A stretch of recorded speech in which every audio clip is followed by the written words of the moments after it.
Rus maktabida o'qiganim uchun ruscha ham o'zbekcha ham alifboni to'liq bilaman. O'zbekchada o'qiganlar ham bilsa kerak alifbolarni.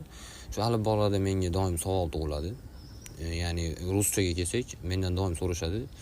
Tвердый znak degan harfni. Любой harfni ifodalash uchun, masalan, b bo'lsa, to'g'risiga tira chizib b deb qo'ysangiz bo'ladi, lekin tвердый znak uchun ikkita so'z yozishingiz kerak deydi. Tвердый znak qanday aytiladi? U deb aytiladimi deydi. Yo'q, u bizda o'zi alohida harf. Tвердый znak u aytilmaydi. Shuni desam hayron qolishadi. Qanday qilib yoziladi lekin aytilmaydimi? Ha, bizda unaqa harflar ikkita. Hozir aytolmagan narsani yumshoqroq aytishga harakat qilsang, mягкий znak bo'ladi. O'zbek tilida ham bilsanglar, ch degan harf bor. Bilasizlarmi? Ikkita harf. Ruschadagi s bilan h yoziladi.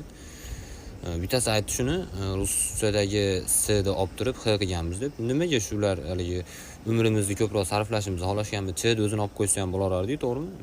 Nimaga aynan o'sha hech qayerda ishlatilmagan s shu yerda ishlash kerak?